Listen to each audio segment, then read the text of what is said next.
আদালত খুললেও ঢিলেঢালাভাবে চলছে সেবাদান কার্যক্রম। এ নিয়ে আরও জানাতে মতিঝিলের ব্যাংকপাড়া থেকে যুক্ত আছেন মাহবুব হাসান রিপন। সেবা প্রার্থীদের উপস্থিতি কেমন দেখছেন, এ বিষয়ে বিস্তারিত জানাবেন। ঈদের টানা 7 দিন ছুটি শেষে আজকে অফিস আদালত খুলেছে। ঠিক সেই রকমভাবেই আজকে ব্যাংকিং কার্যক্রমও শুরু হয়েছে এবং টানা যে 7 দিন ছুটি, আপনি জানেন যে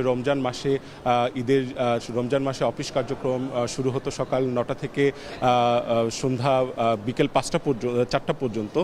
সেটি কিন্তু এখন পরিবর্তিত হয়েছে। যথারীতি স্বাভাবিক যে নিয়ম রয়েছে সকাল 10টা থেকে বিকেল 5টা পর্যন্ত যে অফিস কার্যক্রম, সেই কার্যক্রমে ধারাবাহিকতায় ফিরে এসেছে অফিস আদালতগুলো। এবং সেই জায়গাতে আমরা আজকে সোনালী ব্যাংকে এসেছি। সোনালী ব্যাংকে আমরা যেটি দেখলাম সেটি হচ্ছে ঈদের ছুটি শেষে কর্মচারীরা তারা নির্ধারিত সময়ের মধ্যে আসার চেষ্টা করছেন, এসে তাদের সহকর্মীদের সাথে ঈদের শুভেচ্ছা বিনিময় করছেন এবং একই সাথে কুশলাদি বিনিময় করছেন। এবং সেই সাথে আমরা যেটি দেখলাম সেটি হচ্ছে যে এখানে যারা সেবাগ্রহীতা রয়েছেন, সোনালী ব্যাংকের সেবাগ্রহীতা যারা রয়েছেন, সেই ভিড়টি কিন্তু তুলনামূলকভাবে কম দেখেছি অন্যান্য দিনের চাইতে। খুব স্বাভাবিকভাবেই যেহেতু ঈদের ছুটি শেষে আজকে প্রথম কার্যদিবস এবং সেই অনুযায়ী যারা সেবাগ্রহীতা রয়েছেন তারা নির্ঝঞ্ঝাটভাবে যে সেবা নেওয়ার জন্য এসেছেন সেটি নিতে পারছেন। খুব বড় একটি লাইনে তাদেরকে দাঁড়াতে হচ্ছে না বা দীর্ঘক্ষণ ধরে অপেক্ষা করারও কোনো ধরনের বালাই নেই, বরং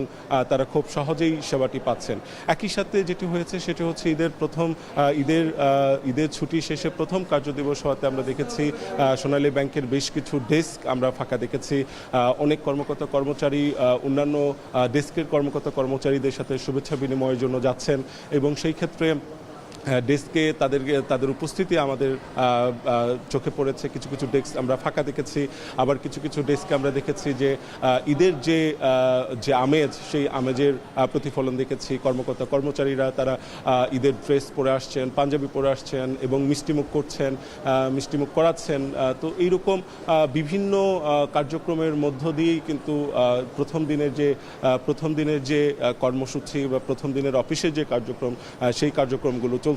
এবং যেটি ধারণা করা হচ্ছে সেটি হচ্ছে যে হয়তোবা রবিবার থেকে এই যে অফিসের যে কার্যক্রমগুলো সেগুলো আরও বেশি জোরদার হবে এবং স্বাভাবিক হতে হয়তো রবিবার পর্যন্ত সময় লাগবে। কারণ আপনি জানেন যে সামনে আরও কয়েকদিনের ছুটি রয়েছে, 26শে মার্চ সহ শুক্রবার শনিবারের ছুটি রয়েছে।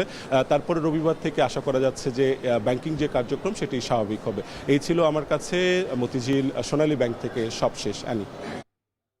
ঈদের ছুটি শেষে খুলেছে অফিস আদালত, আর সে খবরে জানাচ্ছিলেন সহকর্মী মাহবুব হাসান রিপন।